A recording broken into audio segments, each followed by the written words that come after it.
아사왕이나 이런 사람들도 우상을 제거했지만 산당은 없애지를 못했어요. 그런데 이번은 산당을 다 제거하고 주상을 깨뜨리고, 주상이란 말은 이제 쇠나 놋을 녹여서 부어 빼가지고 우상을 만든 상입니다. 그걸 다 깨뜨려 버렸어요. 그리고 아세라 목상, 아세라 목상은 아스타로스라고 그러는데 이 폴대를 숲 가운데 세우고 동그란 제단 위에 가운데다 이렇게 놓고 여자들이 그래서 춤을 추면서 제사를 드리는, 그래서 그 나무 아세라 목상을 다 찍어 버렸습니다. 또 그때까지 이 모세가 광야에서 만들었던 놋뱀, 그 불뱀에 물려가지고 다 이스라엘 사람들이 하나님을 원망하다가 그냥 불뱀들이 나와가지고 다 그냥 물리고 이렇게 다 죽어갈 때 놋뱀 하나를 만들어서 막대기에다 걸어놓고 저것을 쳐다보라, 믿음을 가지고 본 자는 나으리라. 그래가지고 완악한 사람은 안 쳐다봤어요. 그런데 믿음을 가지고 겸손히 쳐다본 사람은 나았다는 거죠. 그래가지고 그 놋으로 만들었던 그 놋뱀을 그때까지 히스기야 왕 때까지 그걸 우상처럼 섬겼어요. 이건 그래서 깨뜨려 버리면서 히스기야가 이건 놋 조각에 지나지 않는다. 그때 일시적으로 하나의 사인으로 주신 것이지 그게 무슨 뭐 큰 힘이 있나요? 그래서 그것도 제거해 버렸습니다. 그래서 이 신명기에서 얘기하는 우상타파라고 하는 굉장한 이 신앙의 주제를 실천했던 사람입니다. 그래서 오직 여호와만 의지하고 모세 법도를 떠나지 않고 철저히 하나님과 연합하면서 살았어요. 그래서 이 살펴보면은 유다의 여러 왕들 중에서 기록되기를 이렇게 말했어요. 그 여러 왕들 중에서 이러한 자가 없었더라 그랬어요. 그럴 만큼 히스기야 왕은 뛰어난 신앙의 지도자였다고 볼 수가 있는 것입니다. 그래서 여호와 하나님께서 그가 어디로 가든지 형통케 해주셨고 늘 그와 함께 해주셨다 그랬어요. 그와 함께 해주셨어요. 이러면 여러분은 얼마나 좋겠습니까? 이렇게 살면 히스기야처럼 하나님이 함께 해주실 줄로 믿습니다.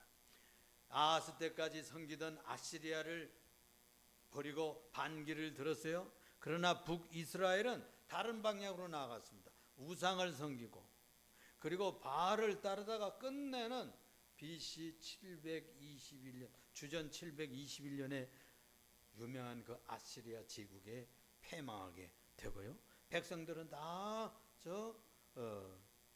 아시리아 지역으로 티그리스 강, 유브라데스 강가로 그 10지파가 다 끌려갔어요. 그래가지고 그들은 돌아오지 못했어요. 아주 세상에 묻혀 사는 그런 흐트러진 백성들이 돼버리고 말았죠. 성경은 그들이 하나님의 말씀을 청정치 아니하였다. 그래서 그런 일이 일어났다고 가르쳐주고 있어요. 하나님의 언약을 파기했고 그 다음에 이 모세의 법도를 다 폐기시켜 버렸어요. 그것이 바로 북이스라엘이 종말을 맞았던 이유가 되는 것입니다. 오늘은 히스기야의 신앙 첫 번째 시간으로 은혜를 사모하는 시간이 되기를 바랍니다. 그런데 그렇게 말씀대로 살고 그렇게 법대로 살았으면 잘 돼야 될 건 아니에요. 그런데 히스기야가 잘 될 줄 알고 말씀에 순종했는데도 불구하고 남유다는 승승장구하고 잘 되는 것 같아서요. 그런데 어느 날 그럼에도 불구하고 남왕국 유다의 아시리아의 침공을 받는 큰 불상사가 일어나게 됐습니다. 왜 이런 일이 일어나게 됐을까요? 우리가 생각해 볼 것 같으면 여호와만 섬기고 주일 지키고 11조 하고 또 그러면 복 받고 전쟁도 없고 환난도 없고 건강하고 모든 국가 사회는 다 안정되고 뭐 이렇게 기대를 하고서 신앙생활하는 것 아니겠습니까? 그런데 우리가 신앙생활 해볼 것 같으면 기대와는 다르게 기도한 것과는 차이가 나게 다른 일들이 발생할 때가 있다는 거예요. 정말로 이 히스기야 왕 14년에 북왕국의 패망 후에 딱 8년째 되는 해에 아스리 왕이었던 이 산헤립 왕이 군대를 몰고요 남유다를 침공해 들어오게 됐어요. 왜 그랬을까요? 배반했어요. 조공을 드리는 것도 안 하겠다. 그 전왕까지는 아시리아에서 섬기던 신들을 섬기고 뭐 그 법대로 살고 뭐 대국으로 섬겼어요. 사대주의 사상을 가지고 그렇게 섬겼죠. 우리는 안 한다. 하나님만 왕으로 섬기고 이제는 다른 나라를 왕으로 섬기지도 않고 아주 위에 있는 나라로 섬기지 않겠다. 그래서 사대주의를 깨부셨어요. 그런데 이렇게 공격에 들어오니까 모든 견고한 성읍들이 다 점령이 되고 전국이 다 점령이 되고 그냥 이 예루살렘 성읍 하나만 딱 남았다. 그럼 어떻게 합니까? 그래가지고 할 수 없이 사신을 보내고 해서 그때 늦게야 화해하자고 뭐 이러면서 했더니 떠나 돌아가 주시면 그저 이제 잘 섬기겠습니다. 이렇게 된 거예요. 그러니까 무슨 일이 일어났는가? 아스리아 왕이 전쟁 부가금을 매기는 거예요. 300달란트 은을 내라는 거예요. 은 300달란트. 또 30달란트 금을 가져오면 내가 물러가겠다. 그러는 거예요. 그래가지고 왕궁에 곳간에 잠겨놓고 숨겨놓았던 모든 금, 은을 다 싹싹 긁어다가 바쳤습니다. 그리고서는 모자라가지고 성전에 히스기야 왕이 아주 열심히였던 것 같아요. 자기가 모아온 금을 성전의 문에다가 다 입혀가지고 아름답게 아르색에서 이렇게 찬란하게 했었는데 이거 다 벽에다가 다 갖다 바쳤어요. 그래도 괜찮았으면 좋겠잖아요. 약소국은 이렇게 믿음 없이 살고 준비하지 않으면 수모를 당합니다. 여러분. 힘없고 여러분 그러잖아요. 경제가 약하고 군사력이 약하면 당하는 거예요. 나라도 그러고 가정도 그러고 가문도 그러고 기업도 그렇잖아요. 준비해 놓지 않으면 수모를 당하고 남의 종 노릇을 할 수밖에 없고 큰 자에게 꿇을 수밖에 없는 불상사를 당하게 되는 겁니다. 그런데 물러가기는 뭘커녕 거짓말이었어요. 안 물러가는 거예요. 그래가지고는 이제는 랍사게라고 하는 장군을 데려다가서는 군대를 몰고 예루살렘을 향해서 공격해 오는 겁니다. 여러분, 이 나라 이스라엘이 마치 우리나라와 비슷해요. 믿음으로 살고 또 순종하며 살고 예배하며 살고 기도하며 살고 정직하고 진실하게 살면 하나님께서 보장해 주셔야지. 그래서 이 남유다가 이런 형편에 당하는 이유들을 연구를 합니다. 왜 이렇게 됐을까? 첫째는 지정학적 문제예요. 그 나라는 남쪽에는 이집트가 있어요. 강대국 이집트, 나일강에서 문명을 일으킨 거대 제국이 있습니다. 북쪽에는 저 유프라데스강, 티그리스강, 거기에서 아시리아 제국이 일어나고 그 다음에 바벨론 제국이 일어나고 또 이쪽 왼쪽으로는요 유럽 쪽이잖아요. 히타이트가 있었는데 이 히타이트가 나중에는 강대국이 되고 유럽이 아주 강성해 가서 그리스 또 로마 이런 것들이 계속해서 강해지면 밑으로 내려오는 거예요. 그래가지고 이 골목과 같은 똘목과 같은 이 유대 지역을 점령해 내려와서 힘이 넘치면 결국 고난이 오게 되는 겁니다. 지정학적인 문제. 우리나라도 어떻죠? 저 북쪽에는 중국이 있어요. 또 소련이 있어요. 그렇죠? 그 다음에 남쪽에는 뭐가 있어요? 일본. 또 미국까지 와 있어요. 군함을 얼마나 강력한지 항공모함을 막 몇 대씩 막 가지고 올 정도예요. 강력한 제국입니다. 그래가지고 이 반도가 지금 어떤 위치에 있어요? 마치 해양 세력과 그리고 대륙의 세력이 맞부딪히는 아주 이 지정학적으로 곤란한 처지에 있는 것이 이 대한민국이라고 합니다. 그래가지고 전쟁이 자주 일어납니다. 노일 전쟁이 일어났었잖아요.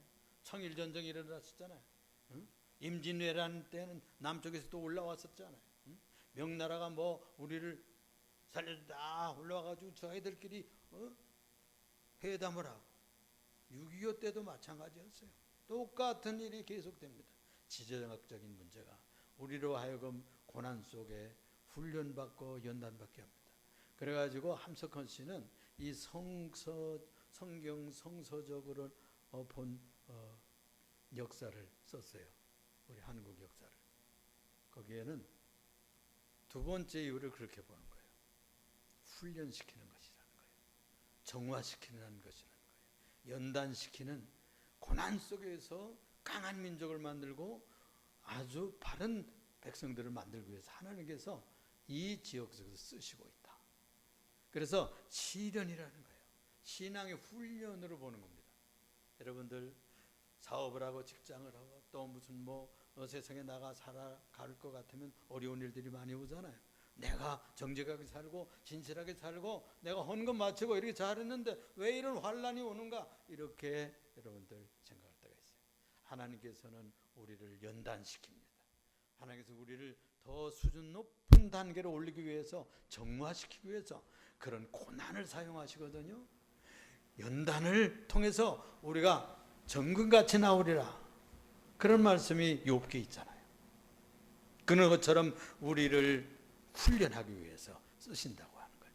이렇게 전쟁을 통해서 이 대한민국이요, 완전히 6.25를 겪고요, 고난도 받았지만 놀라운 나라로 성장하는 계기의 출발점이었다고 볼 수가 있습니다.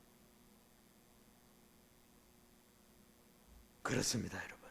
이렇게 해서 어려움을 겪게 되었던 것이죠. 또 한 가지는요, 북왕국 이스라엘은 망했는데 왜 망했느냐?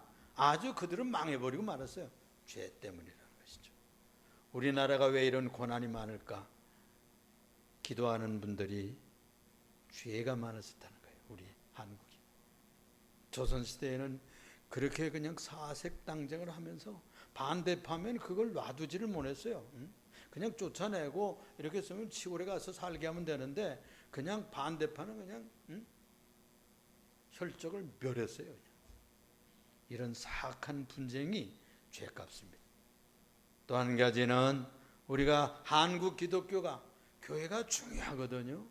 민족을 살리고 국가를 떠받치고 사회를 바로 이끄는 리더십을 발휘해야 교회 역할을 다하는 겁니다. 그런데 이 회정 때 무엇을 했을까요? 진사참배를 했어요. 하나님을 배반하고 우상을 섬기는 이런 범죄를 저질렀다는 거예요. 이것을 통해서 갖은 고난을 겪었습니다. 저도 기도하면서 그런 마음의 응답을 받았어요. 그런 음성까지 들리더라고요.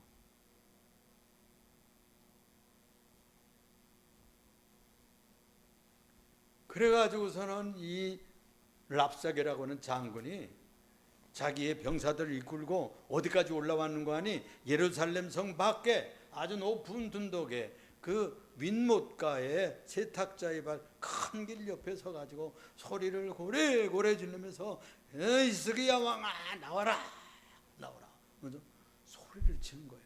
그래가지고 국내 대신 여호와김 나갔습니다. 그리고 사관과 함께 나갔습니다.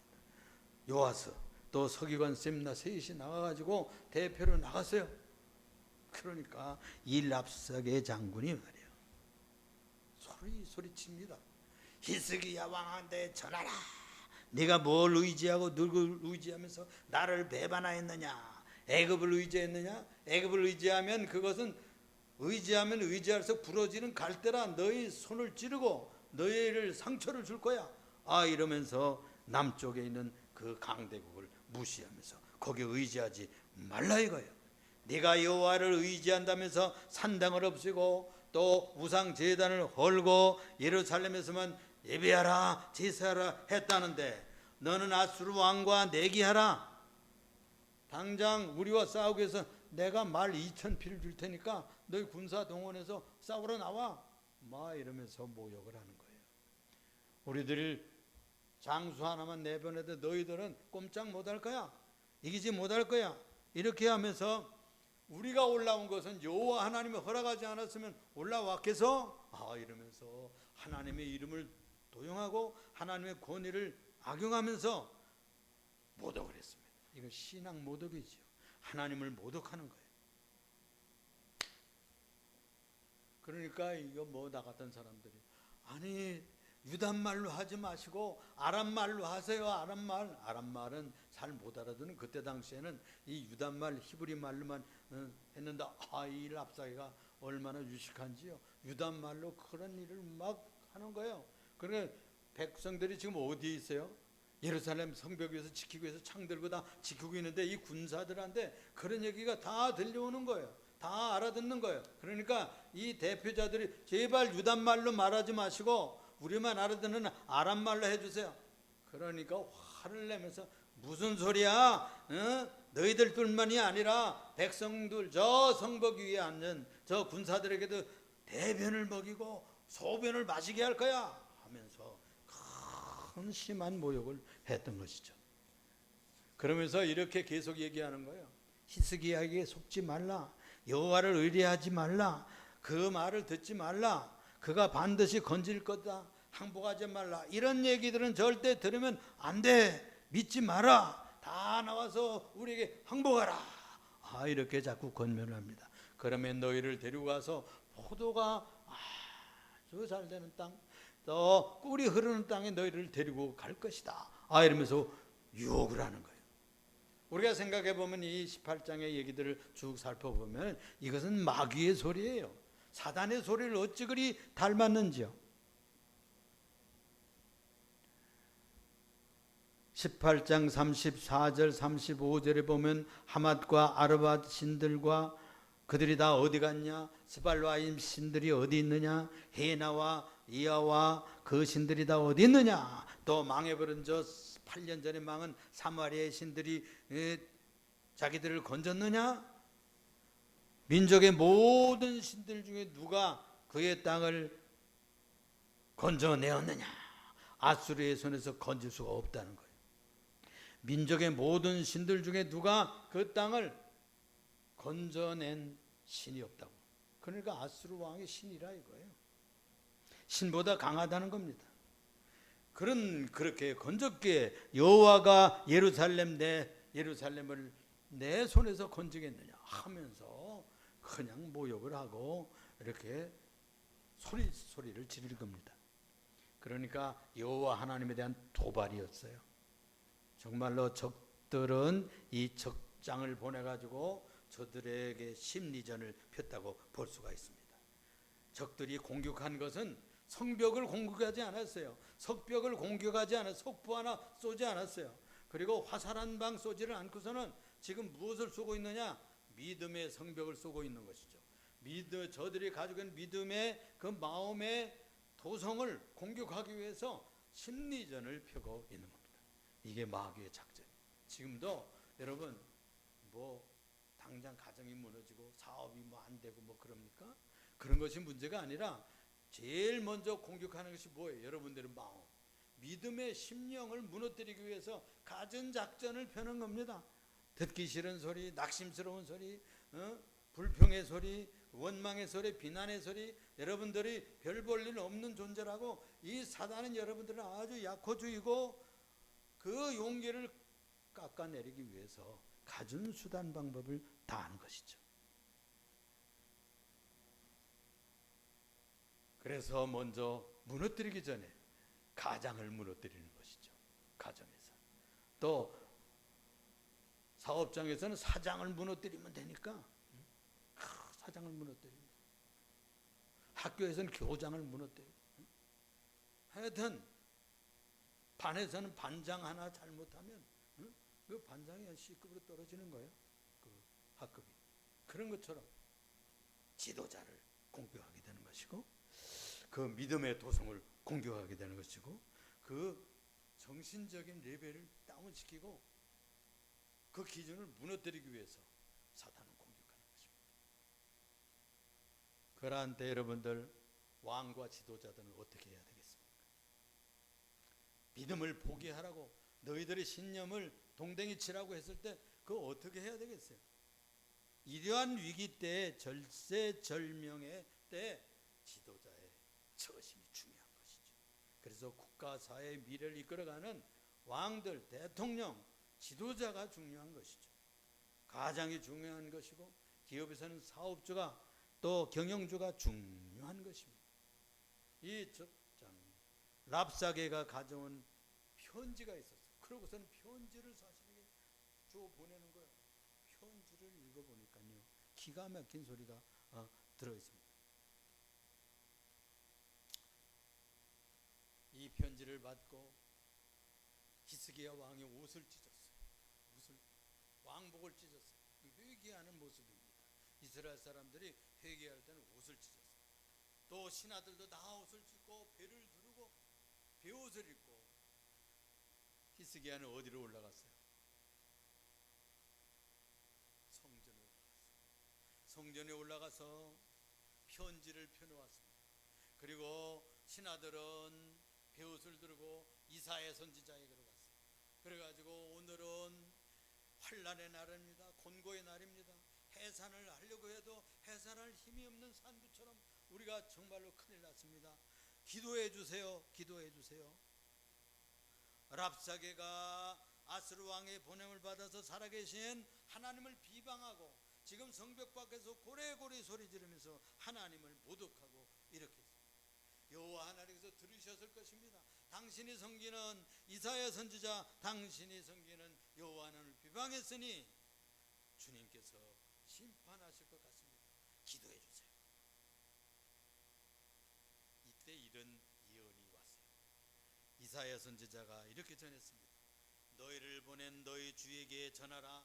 여호와의 말씀에 너는 아수르 왕의 신복에게 들은 바 나를 모욕하는 이 말들 때문에 두려워하지 말거라. 내가 한 영을 그들 속에 보내가지고 소음을 듣고 그들이 다 돌아가서 고국에 가서 칼에 살해받는 심판을 내가 내릴 것이다.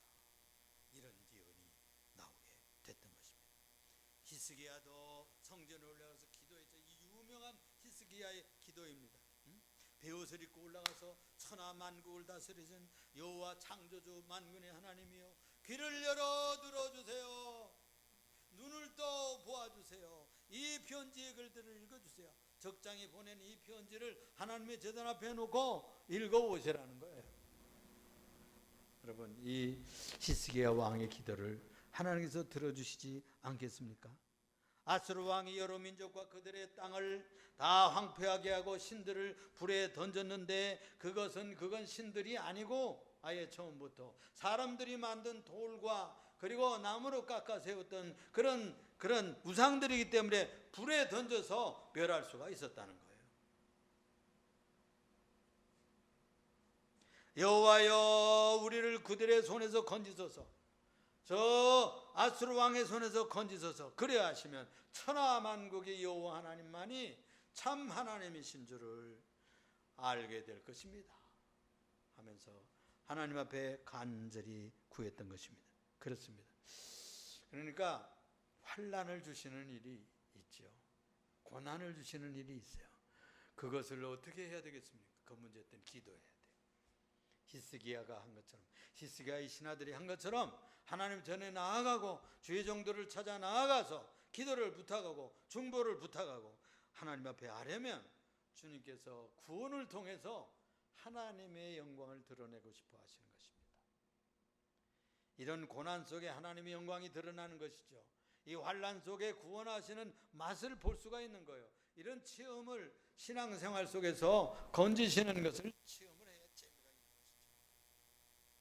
이런 체험을 하면 할수록 우리의 믿음이 강해지는 것입니다. 우리의 믿음이 나이테가 더 굵어지는 것이죠. 힘 있는 성도들이 될 수가 있는 것입니다. 우리들이 기도가 하나님 앞에서 구원의 역사를 창출하는 것을 볼 때 믿음이 강력해지는 것이죠. 히스기야를 통해서 다시 전해졌던 이 기도가 응답이 오는데요, 이사야를 통해서 응답이 오게 되는데 왕에게 전하라, 히스기야에게 전하라 하면서 예언이 있었어요. 그게 21절 23절에 나와요. 21절 처녀딸 시온이 너를 멸시하며 비웃었으며 너를 향하여 머리를 흔들 것이다. 이 시온의 딸 예루살렘입니다. 너를 멸시하겠다는 거예요. 여성적으로 표현되고 있어요. 그러니까 깨끗한 처녀의 딸이 지금 아스리아의 강력한 이 군대를, 그 통치자를 비웃고 있습니다. 얼마나 이게 대비가 되잖아요. 시적으로도 예언적으로. 너를 향하여 머리를 흔들었다는 거예요. 그렇다고 문제가 해결될 것 같지 않은데 그랬다는 겁니다. 그렇게 될 것이라는 거예요. 네가 누구를 꾸짖으며 누구를 비방하였느냐, 누구를 위하여 소리를 높였으며 눈을 높이 떴느냐, 그러면서 책망하시는 거예요. 내가 이를 태초부터 정했을 뿐이다. 그런데 네가 분노를 하고 네가 교만해져서 네 눈이 너무 높이 떠졌다는 거예요. 그러므로 내가 네 교만과 네 분노를 깨뜨리겠다는 거예요. 내가 들었노라. 그러므로 내가 갈고리를 네 코에 끼고 내 입에는 재갈을 물려가지고 네가 오던 길로 돌이켜 끌고 가리라. 이런 예언이 떨어졌습니다. 그렇습니다. 이런 놀라운 반전의 역사가 일어나게 될 것이라는 것이죠. 그 이유가 뭐예요? 만군의 여호와, 거룩하신 하나님을 모독했기 때문에. 역사를 움직이고 우주를 통치하시며 인류사를 이끌어 가시는 여호와 만군의 하나님을 모독하는 권력이나 힘이나 교만은 박살날 수밖에 없는 것이죠. 그래서 이렇게 이어집니다. 그가 이 성에 이르지도 못한다. 예루살렘에 그 아스리 왕이 이르지도 못할 것이라는 거예요. 이 성벽을 향해서 화살 한 번을 날리지 못할 것이다. 방패를 세우고 대결하지 못할 것이다. 토성을 쌓아서 이 성을 넘지 못할 것이다 라고 예언했습니다. 왜 그런가 하니 나의 종 다윗을 위하여 내가 이 성을 지키겠다고 했어요. 그러니까 여러분, 그렇게 믿음의 조상한 사람 잘 두면요 복되게 삽니다. 여러분, 아브라함의 후손 이삭의 후손 야곱, 이 3대 족장 밑에 누가 나타납니까? 요셉이 나타나잖아요. 이 믿음의 사람들을 두고 또 그 이후에 다윗이라고는 출중한 믿음의 지도자를 둔 이 놀라우신 축복이 후손들에게 임하고 있어요. 믿음으로 살면 승리하고, 믿음으로 살면 대적을 이기고, 믿음으로 살면 도성이 보호된다고 하는 이 놀라운 삶을 살고 갔던 다윗의 축복이 어디에서 성취가 되는 거예요? 믿음으로 살면 다윗처럼 살았던 히스기야에게 이루어지는 겁니다. 여러분들도 믿음으로 사세요. 조상의 믿음을 가지세요. 우리들이 믿음의 모범을 가진 이들의 믿음을 따라 살아보세요. 그러면 그들이 지녔던 축복이 여러분들에게 성취될 줄로 믿습니다. 여기에 그래서 나와 나의 종 다윗을 위해서, 그러니까 여호와 하나님 자신과 자기의 종 다윗을 위해서 이 도성을 지키겠다는 거예요. 그렇습니다. 이렇게 해서 이 예언이 성취될 것을 예언하고 있습니다. 그러면 이 예언이 여러분 어떻게 성취됐을까요? 이 예언이 오늘 읽었던 말씀에 나와요. 그 뒤에 보면 이런 말씀이 나와요. 열왕기하 19장 35절에 이 밤에 여호와의 사자가 나와서 아수르 진영에서 군사 18만 5천을 친지라 아침에 일찍이 일어나 보니 다 송장이 되었더라. 이런 얘기가 있어요. 한 절 딱 나와 있어요. 선지자 이사야가 예언했던 바로 그 밤에 이 일이 성취가 됐다는 거예요. 천사 하나를 보내가지고 아수르의 진영을 진멸해버렸어요. 이 일이 어떻게 일어날 수가 있을까요? 이 엄청난 기적이 어떻게 발생할 수가 있었을까? 고고학자들이요, 이 아수르 제국이 황폐화된 이 아수르 제국의 서울을 발굴을 했어요. 그런데 왕궁 도서관이 발굴이 됐어요. 왕궁 도서관에 오늘날의 책처럼 이런 페이퍼로 되어 있는 것이 아니에요. 그 나일강 지역에는 모래가 많고 또 그 홍수가 잘 지고 이래서 농사가 잘 됐잖아요. 이 바빌로니아 지역에 이 메소포타미아에는 진흙이 많아. 그래서 거기서 그 진흙을 가지고 빚어가지고 벽돌도 굽고 이래가지고 건축을 하고, 또 진흙을 빚어가지고 잘 말려가지고 거기다 쐐기 문자로 기록을 합니다. 종이가 없으니까 이 진흙판에다가 쐐기로 왕궁의 역사를 기록하고 있어요. 그것이 쏟아져 나왔는데 수만 점이 쏟아져 나왔다는 거예요. 거기에 다 읽어보고 그것을 연구해서 읽어보니까 무슨 구절이 나오는 토판이 발견됐는 거 아니? 그 땅의 신들이 노하여 활줄이 끊어지고 북이 찢어지고 겉옷이 갑옷이 다 찢어서 싸울 수 없어 퇴각하게 되었다라는 기록이 있는 거예요. 여러분, 중동에서는 그때 당시에 이 농경신 아스타롯을 섬겼습니다. 아세라를 섬겼어요. 아스타롯은 무엇을 좌우하는 거니? 생쥐떼, 들쥐떼를 못 오게 해주는 신으로 제사를 했어요. 그런데 이 들쥐떼가 그냥 몰아닥치면 농사 지은 거, 밀농사, 무슨 과수는 다 그냥 몰살하는 거예요. 그러죠? 근데 그 밤에 들쥐떼가 들이닥쳤다는 거예요.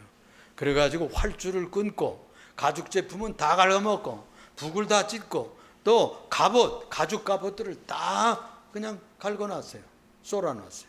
이래가지고 군사 장비가 다 망가져서 싸울 수가 없게 돼가지고 퇴각하게 되는데, 그 중에 이 들쥐떼가 뭘 옮깁니까? 무엇의 숙주예요? 흑사병. 흑사병을 통해 가지고 전군 18만 5천에 전염이 되어버린 거예요. 하룻밤 만에 그냥 다 죽어버렸다는 거예요. 그렇게 연구가 됐어요. 하나님께서 보내신 사자, 하나님께서 보내신 천사를 통해 가지고 들쥐떼를 몰아와 가지고 그들을 다 흑사병으로 몰살시켰다는 거예요. 그런 증거가 고고학적으로 지금 드러났어요. 성경의 얘기가 신화가 아니에요. 하나님께서 어떻게 자연적인 모든 자기의 피조물들을 통해서 처리했습니다. 출애굽 때 어떻게 해서 그들이 애굽의 강을 건넜을까요? 홍해를 어떻게 건넜어요? 바람을 통해서. 열재앙을 통해서 저 이집트를 때렸어요. 그런 거죠. 메뚜기 떼를 보내고 파리 떼를 보내고 바람을 보내고 우박을 보내고 또 온역을 보내고 역병을 보내가지고 그들을 쳤잖아요. 하나님께서는 이 모든 자해가 만드는 것을 통해서 도구로 쓰십니다. 이렇게 해서 그 밤에 하룻밤에 18만 5천이 그대로다. 겨우 몇 사람만 살아서 아마 퇴각한 것 같습니다. 사랑하는 우리 성도 여러분, 하나님께서는 시간을 지으셨어요. 하나님께서는 공간을 지으셨어요. 그리고 온 우주를 지으시고 그 중에 푸른 지구를 지으셨습니다. 이 땅을 잘 관리하고 개발하고 보호해서 아름다운 터전을 만들려고 우리에게 위임해 주셨어요. 여러분들에게 직장을 주시고 사업을 주시고 여러분들에게 가정을 주셨습니다. 주께서 여러분들 삶을 행복하고 복되게 하기 위해서 귀한 원리와 원칙의 말씀을 실천하라 했으나 만일 그러지 못할 때는 그 징계가 오게 되는 것이죠. 어떤 때는 훈련하기 위해서, 연단하기 위해서 시련이 올 수도 있습니다. 또 너무나 엄청난 일들이 쏟아질 때 감당할 수 없는 일들이 있을 수도 있어요. 그러나 전능하신 하나님께서는 모든 것을 해결할 수 있는 능력이 있으세요. 모쪼록 이 아침에 우리가 너무나 거창한 국가적인 민족적인 일 같지만 여러분들의 개인의 삶에도 그 크신 하나님의 능력과 권세가 여러분들 위에 와 있다는 사실을 믿으시고 그 앞에 기도하고 그분께 부탁하면 어려운 문제가 해결될 줄로 믿습니다.